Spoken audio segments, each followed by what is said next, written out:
Alhamdulillah anzala al-Qur'an hudan lin-nas wa bayyinatin minal huda wal furqan. Asyhadu an la ilaha illallah wahdahu la syarika lah wa asyhadu anna Muhammadan abduhu wa rasuluh.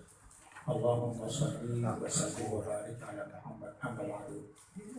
Qala Allah ta'ala ya ayyuhalladzina amanu taqullaha haqqa tuqatih wa la tamutunna illa wa antum muslimun. Fa inna asdaqal hadits kitabullah wa khairal hadi hadi Muhammadin sallallahu alaihi wasallam wa syarrul umuri muhdatsatuha wa kullu muhdatsatin bid'ah wa kullu bid'atin dhalalah wa kullu dhalalatin finnar.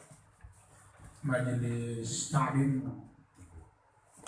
yang dimuliakan oleh Allah dan juga saudara pemirsa yang sedang ikut turut bersama kita dalam kajian tauhid, yang mana pada malam hari ini adalah kajian tauhid wasitiyah yang sebagaimana setiap malam Khamis. Semoga hadirin dengan kajian ini sehingga kita terilhami sedikit banyaknya keilmuan dan akan menambah keimanan, ilmu dan keyakinan kita terhadap Allah Subhanahu wa ta'ala. Hadirin majelis ta'lim yang dimuliakan oleh Allah,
kepada hadirin ada sedikit gangguan teknik. Hadirin, kembali kita merunut ke belakang ya. Apa namanya? Merunut namanya untuk menginterview, begitu namanya, ke belakang tentang masalah tauhid ya. Tauhid dan tauhid yang menjadi akidah ya, akidah kaum muslimin ya, tauhid, yaitu tauhid mengesahkan Allah dalam rububiyahnya kan begitu, serta mengamal dan beribadah penuh dengan ikhlas kepadanya kan begitu. Tentang masalah tauhid ini adalah salah satu kefitrahan dalam diri kita, yaitu mengenal Allah Subhanahu wa ta'ala. Apa namanya? Kefitrahan dalam diri kita.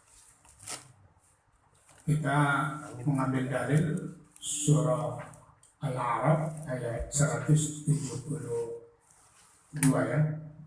Alastu bi rabbikum qalu bala syahidna inna kunna an hadza qabilin.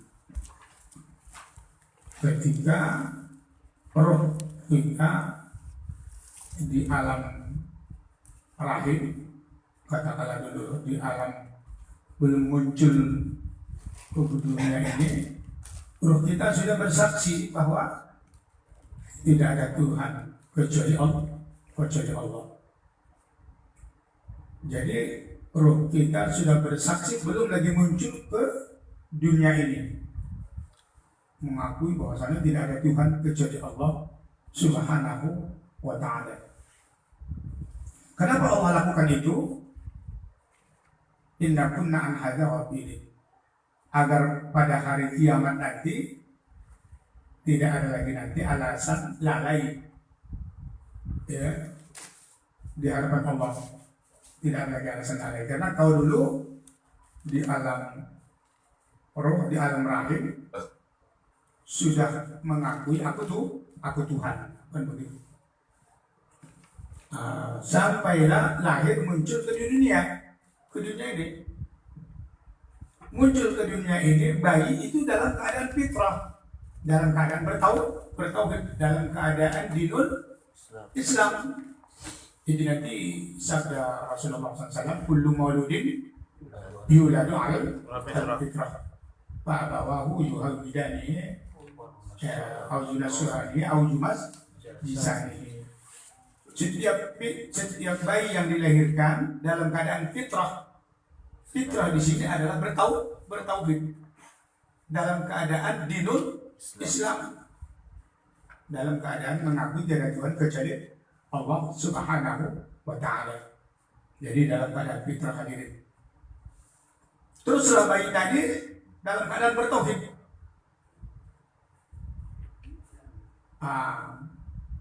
Jadi kapan baru datang ada unsur kesyirikan? Sesudah nanti memasuki usia dewasa atau balik. Di situ nanti baru datang. Jadi kesyirikan ini adalah unsur yang mendatang, unsur yang mendatang kepada diri kita.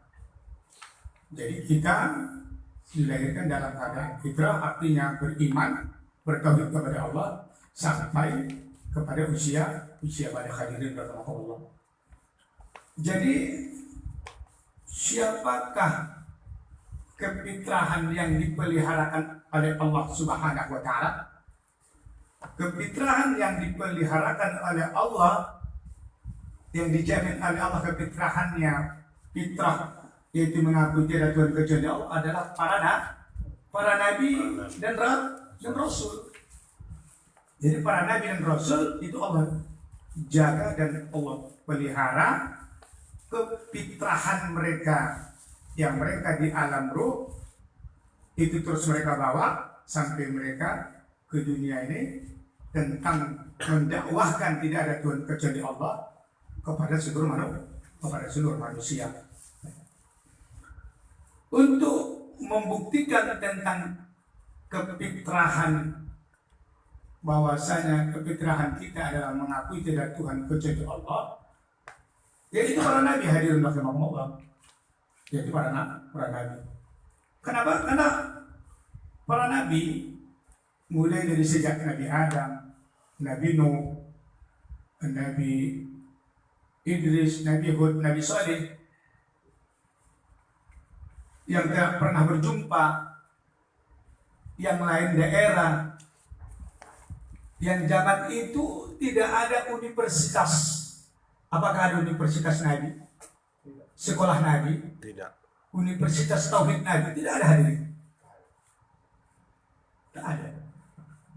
Tapi kenapa mereka sama yang mereka dakwahkan? Padahal tamatan Nabi Nuh, tak ada pernah kita dengar dalam sejarah Nuh tamatan universitas ini jurusan Tauhid. Nabi Ibrahim universitas ini jurusan Tauhid, tak ada hadirin. Sampai kepada Rasulullah Sallallahu Alaihi Wasallam tidak ada jebolan dari mana, tidak ada hadirin rahimahullah. Jadi itulah kefitrahan para nabi yang mereka mendapatkan tentang kajian tauhid ini memang langsung kefitrahan itu yang dibawa oleh mereka, yang Allah jagakan dan Allah peliharakan. Itulah hadirin rahimakumullah. Jadi nabi ya kan? Yang satu dengan yang sama lain, tidak ada saling mengajarkan kepada Nabi sehingga diangkat menjadi Nabi, tidak. Tapi itu yang membuktikan. Jadi hadirin, ya, Nabi mendakwahkan itu sampai kepada kita hari ini tentang kefitrahan manusia, yaitu mengakui tiada Tuhan kecuali Allah Subhanahu wa Ta'ala menciptakan langit dan bumi. Baru kembali kita ke negeri yang kita cintai ini, hadirin. Negeri yang kita cintai ini, ya, sejarah yang kita baca adalah dimerdekakan dengan bambu runcing. Dengan apa lagi? Dengan takbir la ilaha illallah atau Allahu Akbar. Artinya apa? Artinya Indonesia, negara NKRI yang kita cintai ini dimerdekakan dengan petikan takbir la ilaha illallah dengan kalimat tauhid li'ala kalimatillah.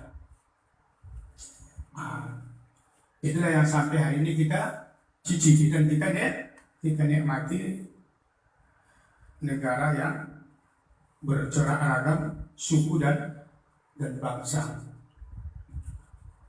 Jadi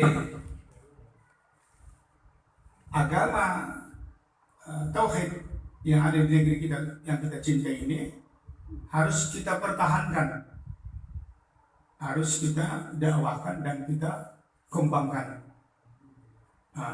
Kenapa? Karena kita tidak ingin negara yang kita cintai ini dua kali masuk lubang yang sama. Yang pertama tahun 65, yaitu apa? Aliran ateis komunis yang ingin, ya, memusnahkan apa? Sila pertama itu ketuhanan yang Maha Esa, yaitu tauhid. Jangan sampai itu terjadi.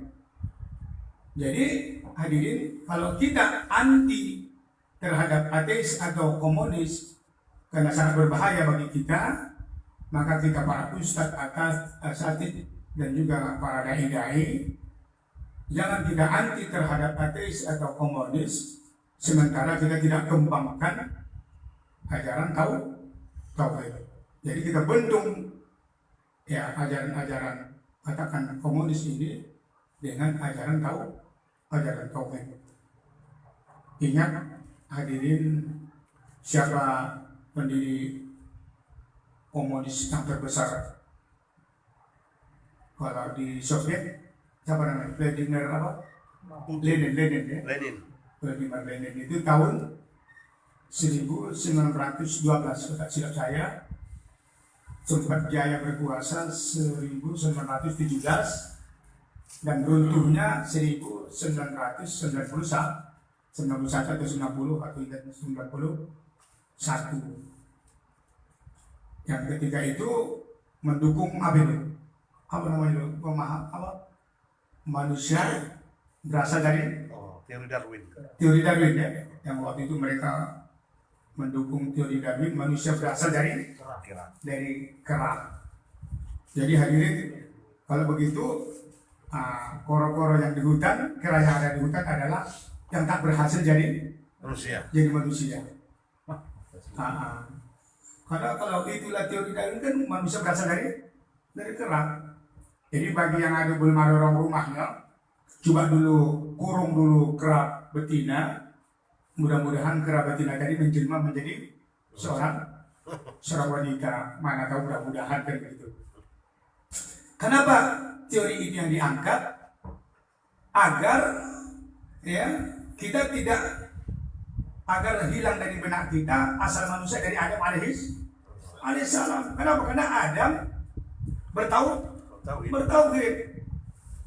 Nah, jadi pemahaman itu hendak menaikkan teori Darwin tadi supaya lenyap tentang ketahuidan. Dulu waktu sekolah masuk ke apa bukan itu lagi ke elu-elu kan. Nah, jadi hadirin itu adalah ateis atau komunis. Jadi kembali kita kepada apa? Ajaran tauhid, yaitu mengesahkan Allah Subhanahu wa ta'ala. Baru hadirin akidah, ya. Itu kembali lagi interview ke belakang lagi kajian kita, yaitu masalah akidah kaum muslimin. Sebelum kita berpanjang lebar, kembali lagi kita akidah itu identik dengan akhlak. Dulu waktu kita sekolah namanya akidah akhlak. Jadi tidak bisa dibedakan akidah dengan akhlak. Akhlak ini kalaupun hendak kita terjemahkan ke masyarakat, insya Allah bisa mudah dipahami, yaitu adab, tingkah laku, kesopanan. Jadi akidah dengan akhlak, dengan adab, dengan kesopanan tidak dapat dipisahkan.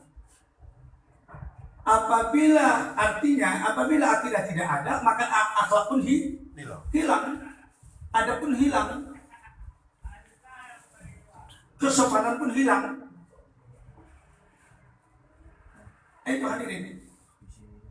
Jadi jangankan tidak punya akidah yang salah saja itu menjadi sumber kesesatan, menjadi sumber kebatilan dan kehancuran hadirin. Nah ini, jadi jangankan tidak punya akidah yang menyimpang, punya akidah tapi menyimpang, itu juga penyebab kehancuran dan kesesatan. Apalagi sama sekali tidak punya akidah, maka tidak akan kita dapatkan apa? Adab, akhlak, dan tingkah laku atau kesopanan hadirin. Maka bangsa Indonesia atau umumnya umat Islam belum muncul di permukaan bumi Allah adalah mempunyai peradaban yang paling tinggi, akhlak yang mulia, kesopanan santun. Di zaman Adam, Nuh, Hud, adab sudah luar biasa antara orang tua dengan anak, anak dengan orang tua, beradaptasi dengan orang lain, dengan masyarakat. Begitu juga beradaptasi dengan lingkungan, kasih sayang. Jadi peradaban ini muncul bukan abad pertama, abad kedua, abad ketiga. Tapi kapan? Ketika munculnya Islam, ketika munculnya agama tauhid yang dibawa oleh para nabi, peradaban ketika itu tidak dapat dipisahkan. Jadi peradaban, apalagi tadi, kesopanan, adab itu dengan munculnya apa? Islam, munculnya tauhid, munculnya akidah. Jadi artinya apa hadirin, di pertemuan kita yang singkat malam hari ini, kalau ingin akhlak yang mulia, adab yang bagus, apa yang kita tanamkan? Akidah. Agar terbina akhlakul karimah. Kenapa? Karena akidah dengan akhlak tidak dapat dipisahkan. Nah, jadi kepada para dai dan ustaz-ustaz, mari kita tanamkan tauhid dan akidah, menjadikan akidah kaum muslimin supaya bangsa negara kita punya akhlak dan adab antara pemimpin dengan rakyatnya, rakyat dengan pemimpinnya, antara ulama dengan muridnya, antara masyarakat dengan masyarakat lainnya, biar punya adab dan akhlak yang mulia hadirin. Coba lihat hadirin bahwasanya tauhid ini menuntun manusia dengan akhlak yang mulia. Coba lihat surah Al-Isra Wa qadara rabbuka alla ta'budu illa iyyahu wa bil walidayni ihsan. Allah telah memerintahkan bahwa ya Allah ta'budu tidak menyembah Tuhan selain Dia. Dan berbuat baiklah kepada kedua orang tua. Sesudah kita mengesahkan Allah, perintah mengesahkan Allah, muncul prakteknya apa? Berbuat baik dengan orang tua. Bayangkan hadirin ini, hebatnya ya. Al-Quran langsung mengajari kita berakhlak kepada orang tua, pengaruh dari tauhid yang kita. Jadi kalau ada anak yang durhaka kepada orang tuanya, bisa kita selidiki tauhidnya rusak. Nah itu akhlak.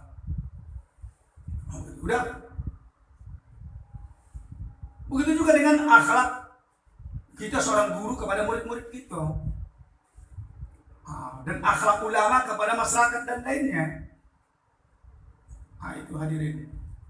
Jadi seorang ulama, para ulama juga harus punya adab yang tinggi. Akhlak yang tinggi. Harus menjaga tauhid agar sudah diharapkan muncul ajaran akhlak yang mulia, yaitu alim ulama. Betapa bagus sekali kita membina akhlak ini dengan mengajarkan tauhid ke lapangan. Makanya hebat ini kepada para orang-orang alim, para alim ulama, ada digelar oleh Allah menjadi syuhada. Jadi ada 2 syuhada dalam Al-Quran. Itu surah Ali Imran ayat 140 kalau tidak silap saya. Di situ Allah berfirman, "Wa liya'lamal ladzina amanu minkum wa yattakhidha minkum syuhada." Wa liya'lamallahu alladzina amanu wa yattakhidha minkum syuhada. Yang pertama, orang yang syuhada itu adalah orang yang mati syahid di jalan Allah. Yang kedua, syuhada itu adalah syahidallahu annahu la ilaha illa huwal malaikatu wa ulul ilmi. Itu orang berilmu, itu para ulama. Jadi para ulama adalah syuhada. Syuhada artinya orang yang mengenalkan kepada masyarakat tidak ada Tuhan kecuali Allah. Bil qisti, yang menunjukkan sebuah kebenaran dan keadilan ketika tengah masyarakat. Jadi jadilah seorang ulama tersebut menjadi syuhada, menjadi contoh pula bagi masyarakat lainnya. Jadi saya harapkan kepada para asatidz dan para ulama, ya, tidak boleh antara ulama yang satu dengan ulama yang lain saling mendiskreditkan, saling memojokkan. Itu tidak boleh. Antara ulama yang satu dengan ulama yang lain saling menghormati, saling isi mengisi. Jangan saling memecah belah, saling apalagi sampai kepada membuahkan fitnah, menghibah, tidak boleh. Akan merusak persatuan kesatuan kita, apalagi di negeri kita ini. Akan merusak apa? Pancasila keberapa? Yang ketiga, persatuan Indonesia yang rusak. Apalagi kita bersatu di bawah kalimat apa? La ilaha illallah. Jadi para ulama harus tidak boleh saling mendiskreditkan, hadirin. Kalau sudah ulama saling mendiskreditkan, tentu murid-muridnya juga ikut-ikutan. Orang gurunya pula disalahkan. Malahan dia, jangan hadirin. Marilah hadirin kita sambut pemahaman yang berbeda-beda ini dengan berlapang dada. Kecuali pemahaman yang diharamkan, yang dilarang oleh pemerintah kita, yang dilarang oleh MUI kita. Seperti apa contohnya? Ahmadiyah. Apa lagi? Syiah. Apa lagi? Ajaran ateis atau komunis. Itu. Jangan hadirin. Kecuali yang sudah diponis, itulah baru mau dilangkah di video, mau di mana-mana, silakan. Karena kita bantu pemerintah untuk mencegah itu. Kita bantu pemerintah untuk mencegah bergeraknya apa? Komunis, kita bantu. ya, ajaran-ajaran yang terlarang yang dianggap merusak, merongrong apa negara yang kita cintai, kita bantu pemerintah. Jadi kita bersatu para alim ulama. Jangan kita saling antara ulama yang satu saling menjelek-jelekkan. Akhirnya pandangan orang miring sekali nanti. Dianggap orang nanti kita ketakutan kehilangan jamaah. Takut kehilangan jamaah, takut kehilangan jamaah itu. Akhirnya begitu nanti tanggapan orang. Akhirnya satu yang melakukan seperti itu sehingga masyarakat menganggap ulama sama semua seperti itu. Jadi mari para ulama kita jaga wibawa seorang ulama hadirin. Makanya kalau saya ditanya orang, tapi saya pribadi hadirin, antum ulama hadirin. Kalau saya ditanya, apakah ulama jamaah tabligh yang digelar orang jamaah apa? Jamaah kelompok. Ulamanya ahli sunnah wal jamaah. Apa jawabannya? Ahli sunnah wal jamaah. Apakah ulamanya Salafi adalah ahli sunnah wal jamaah? Apa jawabannya? Ahli sunnah wal jamaah. Apakah ulamanya orang NU ahli sunnah wal jamaah?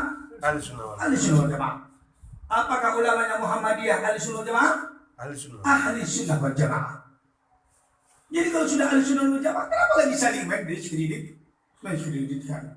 Membuat masyarakat bingung. Kalau pemahaman khilafiyah, biarlah berbeda-beda. Jangankan khilafiyah hadirin. Kalau kita lihat nanti di Al-Quran, inna waja'alnakum syu'uban wa qabaila lita'arafu. Bangsa, suku, khas, kulit, jenis berbeda-beda. Tidak apa. Cuma hanya ada Allah batasi. Orang yang paling mulia di sisi kamu adalah orang yang bertakwa. Ya, bertakwa. Betul, kepada Allah Subhanahu wa taala. Artinya apa? Biarkanlah bercorak ragam. Tapi ingat, selama tadi pemahaman tadi tidak terlarang. Kalau tidak terlarang itu lain. Kalau tidak terlarang, ya hadirin. Mana kuatnya sebuah bangunan apa? Karena banyaknya unsur dalam bangunan. Karena ada beragam di dalam. Ada apa? Ada unsur air. Ada apa lagi? Ada pasir. Ada pasir di dalam. Ada semen, ada kerikil di dalam. Dia menjadi kuat. Kalau andai kata di negeri yang kita cintai ada namanya Jamaah Tabligh, ada pula lagi namanya Muhammadiyah, ada lagi namanya apa? NU, ada namanya Salafi, ada lagi organisasi yang Islam yang lain. Silakan hadirin. Kita jadikan itu menjadi jembatan kita untuk mempermudah kita berkomunikasi. Tapi jangan jadikan itu menjadi jurang pemisah sesama kita kaum muslimin. Kita akan malu, kita akan hina. Dipandang oleh agama non-muslim atau dipandang yang lain. Jelek kali. Sementara dulu yang paling aneh ya, sebelum masuk ajaran orang rukun damai, begitu masuk ajaran kampung kami ini, pecah pola umat masyarakatnya. Akhirnya menjadi buruh akhirnya. Datanglah kita, ilmu pala. Kayaknya kalau Quran dibawa, Quran mengkapak katanya. Mengkapak pula katanya, ada pocahlah masyarakat di sini. Tidak hadirin, dan begitu. Kita lebih sulit yang pecah disatukan ketimbang memecah yang bersatu hadirin. Jadi sekali lagi saya harapkan jaga kesatuan ya. Itu sila yang ketiga. Saya sepakat sekali. Itu menjaga persatuan Indonesia. Jadi siapa barisan di depan adalah para ulama. Jadi para ulama harus sadar hari ini. Mari kita ajarkan tauhid, karena tauhid adalah menjadi manusia berakhlak yang mulia. Baru akidah lagi mengajarkan orang apa? Jujur, sidik yang kita baca di tauhid wasitiyah. Jujur, hadirin. Tidak kita dapatkan kejujuran hadirin kalau tidak ada tauhid yang kita tanamkan atau akidah dalam hati kita. Yaitu takutnya kepada Allah, rasa dipantau, rasa dilihat oleh Allah Subhanahu wa ta'ala. Menanamkan kejujuran, rasa takut kepada Allah Subhanahu wa ta'ala. Inilah hikmah tauhid, akidah yang ditanamkan kepada masyarakat, kepada umat, bangsa dan negara yang kita cintai. Tanamkan akidah supaya muncul masyarakat yang jujur. Nah, jujur, masyarakat yang ikhlas. Coba saya yakin hadirin, kalau sempat besok macam ketua kita ini di kantornya, kalau sempat besok akidah ditanamkan di kantor Bapak, kantor apa saja pun jadi.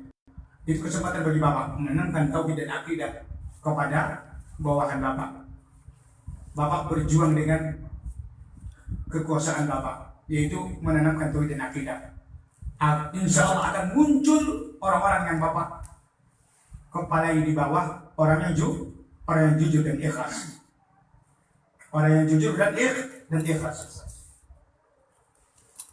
Di mana nanti buktinya nanti? Kalau di kantor nanti Pak, kurasa jarang ini terjadi. Entah tak ada penghapus atau spidol muncul dari diri mereka untuk kumpul-kumpul uang sum-sum kalau bahasa kita, kalau bahasa masyarakat, kalau bahasa kami tek-tekan namanya, kumpul-kumpul untuk beli spidol di kantor, karena kantor spidolnya dalam kehabisan tinta. Begitu. Rusak komputer. Coba dulu belajar dulu, potong gaji sedikit masing-masing untuk memperbaiki komputer. Jadi muncul sifat kejujuran dan keikhlasan. Itu para orang tahu kita hadirin. Yaitu mengadakan perbaikan dari diri kita untuk negara kita sumbangkan. Jadi bukan yang kita tanyakan apa yang sudah kita dapatkan dari negara. Itu yang selalu muncul, apa yang sudah kudapatkan dari negara. Bukan apa yang sudah kusumbangkan untuk negara. Inilah beda kita hari ini. Mungkin entah apa bedanya, coba lihat dengan para sahabat. Sahabat dulu, mereka yang mengeluarkan harta untuk membina negara ketika itu.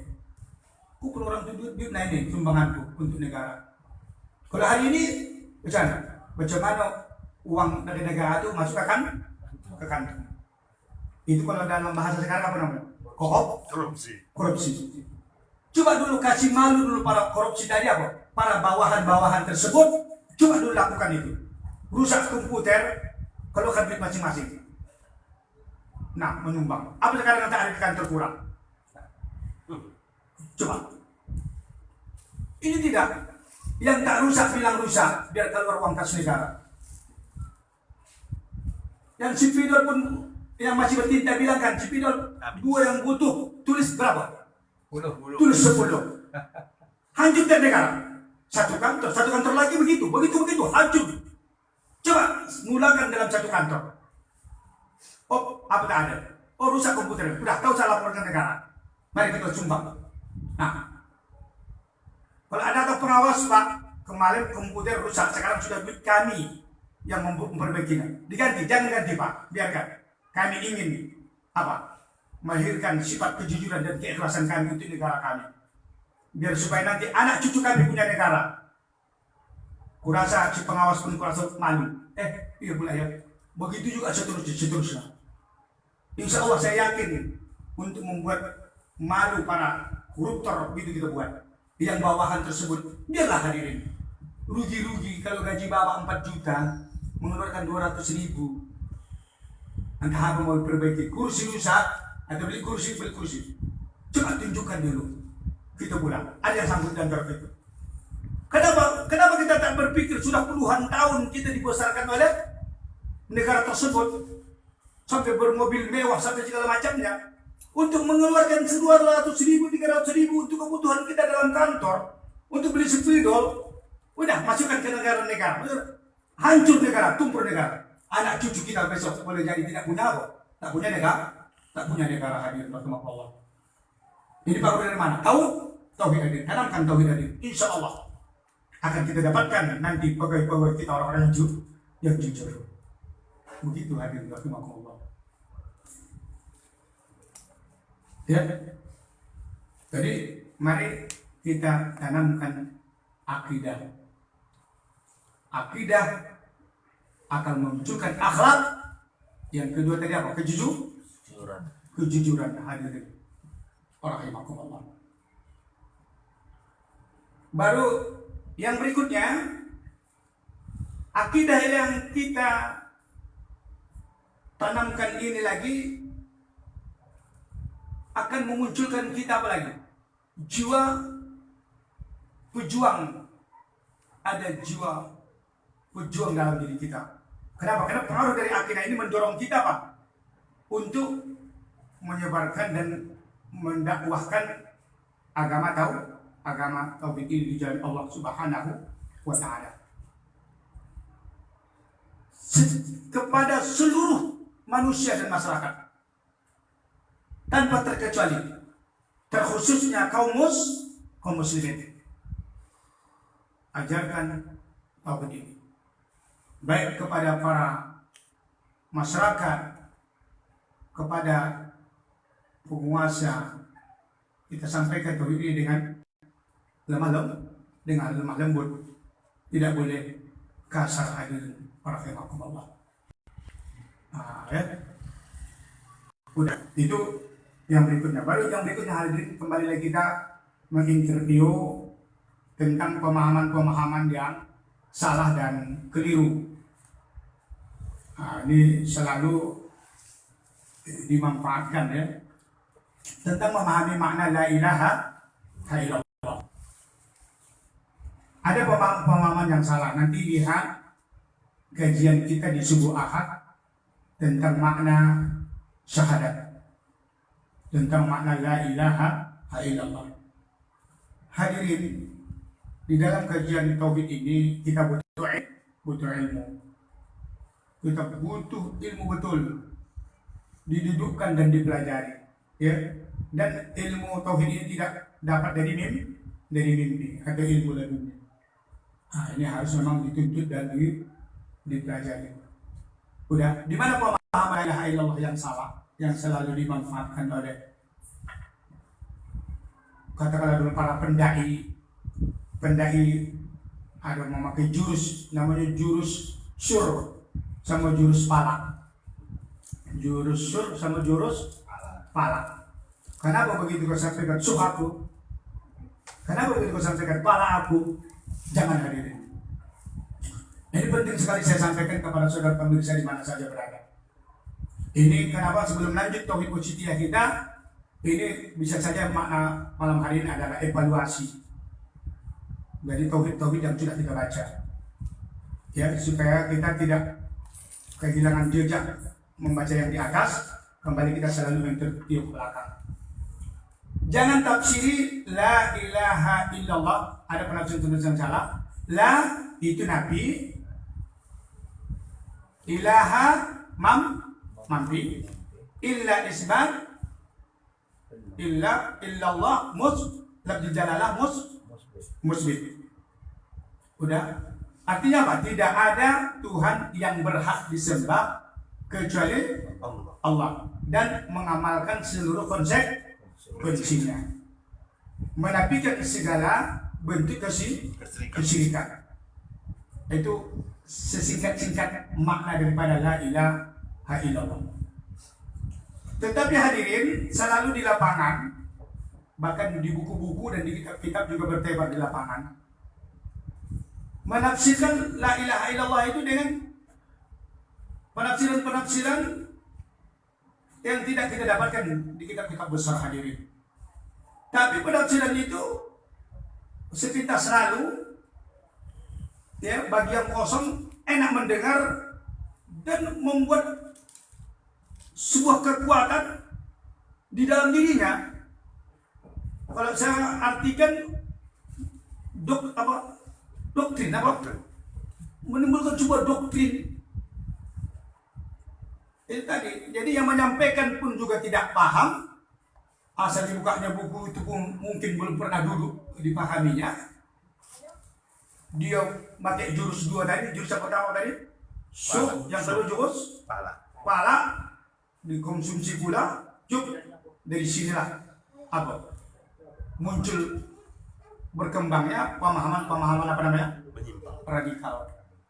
Padahal ajaran tauhid dan Islam itu tidak radikal, tetapi ini tadi adanya buku-buku ya atau kitab-kitab yang kecil-kecil yang mungkin juga ada punya kepentingan, atau mungkin sebatas itulah ilmu pengetahuan mereka. Datanglah ustadz yang singkat pula, da'ilah dulu kata kita, yang singkat pula juga jurus soh sama jurus pala menyampaikan hal demikian.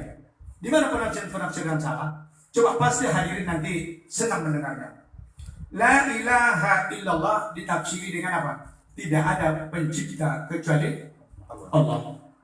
Pasti kalian antum terpancing. Betul pula. Tidak ada pencipta kecuali Allah. La ilaha illallah, tidak ada Tuhan kecuali Allah. Tidak ada pencipta kecuali Allah. Ini penafsiran yang batil. Kenapa bisa Anda tafsirkan la ilaha illallah, penafsirannya tidak ada pencipta kecuali Allah? Jangan Anda tafsirkan memang benar tidak ada pencipta kecuali Allah, tapi jangan Anda katakan itu penafsiran daripada la ilaha illallah. Itu yang salah. Kenapa itu sebagian kecil? Itu adalah rububiyah. Kenapa Anda angkat ke sana? Ayo. Kalau mulai terpancing, betul tidak ada pencipta kecuali Allah. Dah, masuk yang kedua. Apa lagi? Tidak ada penguasa kecuali Allah. Memang benar hadirin, tidak ada penguasa kecuali Allah. Tapi jangan Anda tafsirkan tafsir la ilaha illallah. Tidak. Jangan Anda buat seperti itu. Udah, masuk ketiga. Apa lagi penafsiran la ilaha illallah? Tidak ada hukum kecuali hukum Allah. La ilaha illallah, tidak ada Tuhan kecuali Allah. Ditafsir dengan tidak ada hukum kecuali hukum Allah. Ini adalah apa? Penafsiran yang batil. Memang benar, memang tidak ada hukum kecuali hukum Allah, tapi jangan tafsirkan dari mana la ilaha illallah itu. Jadi kenapa Anda buat ke sana? Karena Anda menekankan bahwasanya apa? Siapa yang berhukum selain daripada hukum Allah batal syahadat, kan itu tujuannya. Siapa yang berhukum selain hukum Allah murtad, batal syahadatnya. Kenapa begitu? Kenapa? Karena makna dari la ilaha illallah tiada hukum kecuali hukum Allah. Masya Allah. Jadi masyarakat pun yang kosong, betul ya, barulah masuk surah Al-Maidah. Malam yahkum bima anzalallah faulaika humul zalimun. Faulaika humul kafirun. Faulaika humul fasiqun. Jadi salah hadirin. Jadi sayang sekali semangat tersebut ya tidak dilandasi dengan ilmu yang matang, mudah terperangkap yang demikian, sehingga terdoktrinlah. Di mana tadi yang kita takutkan, balik kita ulang lagi, di mana ditakutkan kesalahannya, sehingga kita katakanlah siapa yang tidak berhukum Allah batal syahadatnya, batal la ilaha illallah yang dia ucapkan tersebut. Kenapa? Karena la ilallah maknanya tidak ada hukum kecuali hukum Allah. Akhirnya semangat yang menggebu-gebu dan ada kepentingan disisipkan pula dengan jurus sok sama jurus pala hadirin. Akhirnya rusaklah pemahaman, muncullah pemikiran-pemikiran yang keras. Jadi saya rasa itu salah satu penyebabnya hadirin. Ya. Jadi mari dudukkan kembali ajaran daripada makna tauhid ini, terutama daripada makna la ilaha illallah. Ini sangat penting sekali. Ya, saya sampaikan kepada masyarakat umum, masyarakat umat Islam, ya, dudukkan tolong, terutama dai-nya. Kalau punya semangat untuk mengajarkan tauhid, ya, dengan jujur, pakai kitab yang dipercaya yang ulama, yang sifatnya tidak memecah belah umat. Hadirin rahimakumullah. Sudah. Jadi mari hadirin, terakhir dari tauhid kita ini lagi, salah satu tanggung jawab orang yang bertauhid apa? Dan punya akidah, yaitu mempertahankan negara yang kita cintai ini, negara yang mayoritas umat Islam. Mari kita selamatkan umat Islam ini, hadirin. Pertama, masalah akidahnya, biar kita dapatkan apa? Kesatuan yang amat kuat dan kokoh, hadirin rahimakumullah. Dan hadirin ingat, ya ini perlu juga saya sampaikan, orang-orang yang bertauhid, yang berakidah, tidak ada punya jiwa memberontak dalam dirinya. Tapi orang yang bertauhid, tidak kita pungkiri, dia punya semangat jihad untuk berjuang menegakkan agama Allah Subhanahu wa Ta'ala. Baru orang yang bertauhid punya semangat juang di bagian apa terutama? Pertama menuntut ilmu, yang kedua adalah dakwah. Ingat, orang yang bertauhid dan berakidah tidak haus dengan kekuasaan. Itu ingat. Tidak haus dengan kekuasaan. Jadi ingat, Nabi Musa alaihissalam. Nabi Musa alaihissalam memikul rasa tanggung jawab ketika itu. Siapa yang kata Musa? Fir'aun. Apa kata Al-Quran? Idhab ila Fir'aun.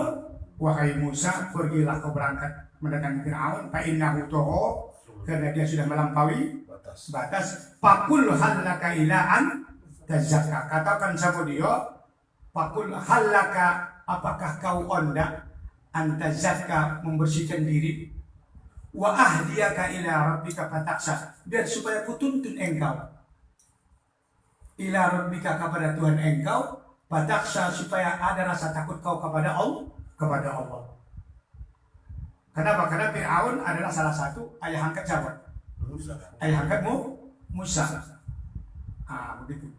Jadi apa yang didakwahkan oleh Musa mendatangi Fir'aun, yaitu mendakwahkan tauhid, agar takut kepada Allah, agar mau Fir'aun membersihkan jiwa dan diri, supaya menjadi penguasa yang tidak sombong.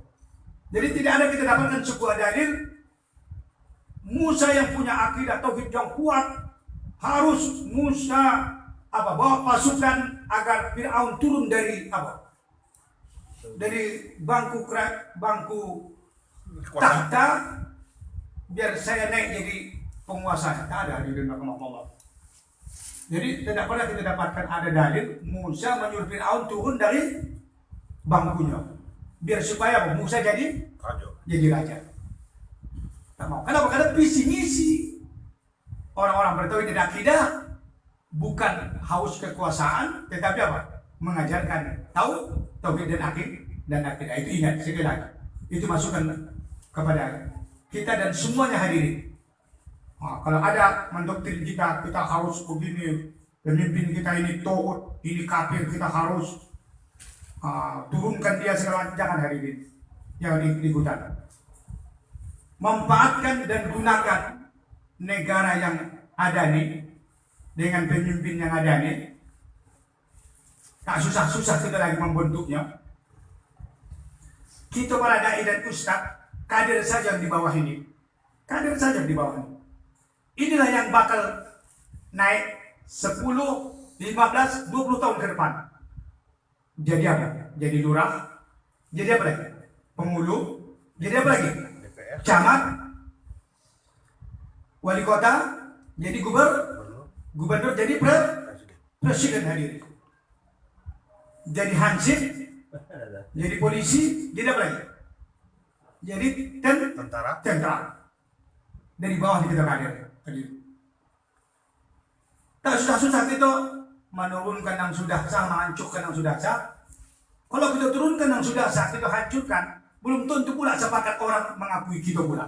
Ada siapa pula mengakui kita. Kalau kita ajak orang kita untuk lingkungannya, ini pemerintah ini salah, ini tuh, ini segala macam, udah oke, mau. Turun dari siapa yang mengakui kita? Coba lagi, siapa mengakui Bapak? Oh, begitu ya. Kalau udah kalau jadi pimpinan kan, dari. Jadi mari hari ini kita manfaatkan pemerintah yang utuh nih, yang sudah lengkap menampak kita nih, kita isi apa kekurangannya. Kan begitu kan? Kita isi apa kekurangannya. Kita masukkan nasihat kalau lagi bisa nasihat kita masuk. Kalau sudah tak bisa lagi nasihat kita, udah. Mari kita bina masyarakat generasi kita di bawah. Apa yang kita bina? Tahu kita tenangkan. Biar muncul apa? Generasi yang jujur. Jadi polisi jujur, jadi tentara yang jujur, jadi yang solehah, yang beriman, jadi bidan yang beriman. Tak disuntikkan lagi masak ke tubuh manusia lagi. Jadi apa lagi? Menjadi pengusaha yang beriman, pengusaha yang jujur. Jadi tanamkan ini hari ini. Jadi ini tugas visi misi kita para dai dan ustadz di mana saja. Kita sabarlah. 5, 10, 15 tahun ke depan, 20 tahun ke depan anak kita sudah besar. Masukkan hadirin. Jangan sampai kita mengatakan jangan masuk itu togut segala macam. Bodoh kita hadirin. Jadi yang masuk ke dalam siapa? Orang-orang yang tidak bertauhid. Akhirnya kita bertauhid pinggir. Siapa jadi penguasa? Jadi penguasa lah orang-orang yang zalim, yang tidak tauhid, yang tidak punya akidah, yang berseberangan dengan akidah umat Islam. Inilah kesalahan kita. Jadi mari hadirin kita dakwahkan dari bawah. Ingat penyimpangan akidah yang kita pahami di tauhid kita. Apa? Kosongnya sudah pengajaran di jenjang pendidikan masalah apa? Akidah. Media cetak tidak lagi mendukung. Sekarang bagaimana? Media cetak, media pendidikan, kantor-kantor. Selagi kita punya ada kekuasaan, kecepatan kita tanamkan akidah dan tauhid kepada generasi kita, kepada bawahan kita. Terutama kita dai-dai kepada masyarakat generasi yang bakal menjadi calon-calon para pemimpin. Sabar hadirin. Hendak apa yang saudara inginkan negara ini? Anda inginkan negara ini seperti negaranya Abdul Aziz, Umar bin Abdul Aziz, akan terwujud hadirin dari masyarakat. Kita kejar masyarakat ini. Kita masukkan anak-anak kita menghafal Quran. Maka lahirlah nanti polisi penghafal Quran. Kita masukkan anak kita sekolah agama, ahli tentang hadis, agar muncul anak kita TNI yang hafal hadis. Cocok tidak? Jadi yang sudah ada kita manfaatkan terus. Saya rasa lebih efektif lagi, lebih pas lagi saya rasa. Tanamkan tauhid itu. Insya Allah akan kembali Islam, akan berkuasa hadirin rahimakumullah. Ya, jadi apa tadi? Orang yang punya akidah tauhid, orang yang bertauhid tidak haus dari kekuasaan. Coba kemana tadi? Ibrahim alaihissalam cuma mengajak Namrud apa? Mengakui tidak ada Tuhan kecuali Allah Subhanahu wa Ta'ala.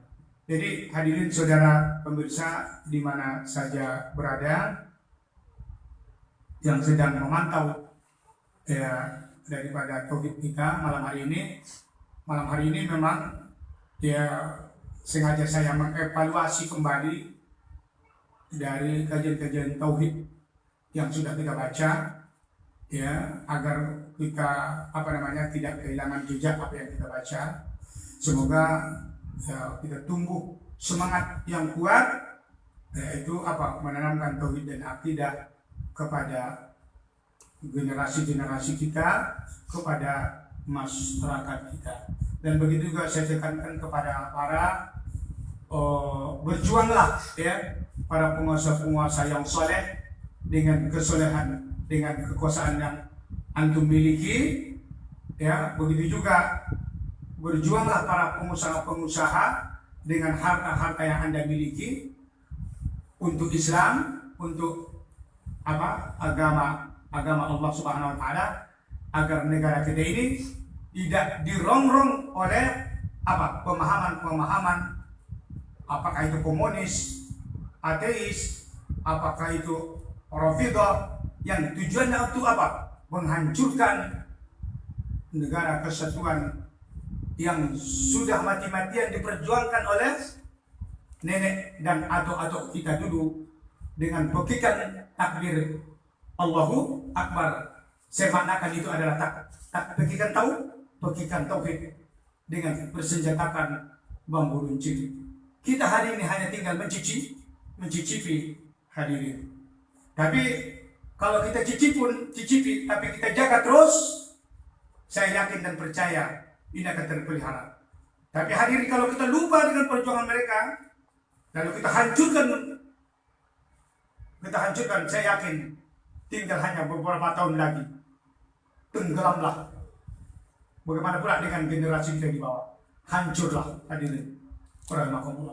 Coba menjadi pandangan nyata di lapangan hari. Coba lihat hadirin, para generasi kita hari ini. Ada balap liar, ada yang kecil-kecil sudah terjerumus dengan narkoba dan sebagainya. Ini tanggung jawab siapa hari ini? Tanggung jawab siapa? Dan anak siapa yang lebih banyak yang demikian ini? Na'udzubillahi min dzalik. Jadi mari kita kaum muslimin semua sadar, kita kembali. Betul-betullah kita sadar hadirin. Kenapa? Karena kita setiap hari bertambah usia. Mungkin bertambah dewasa.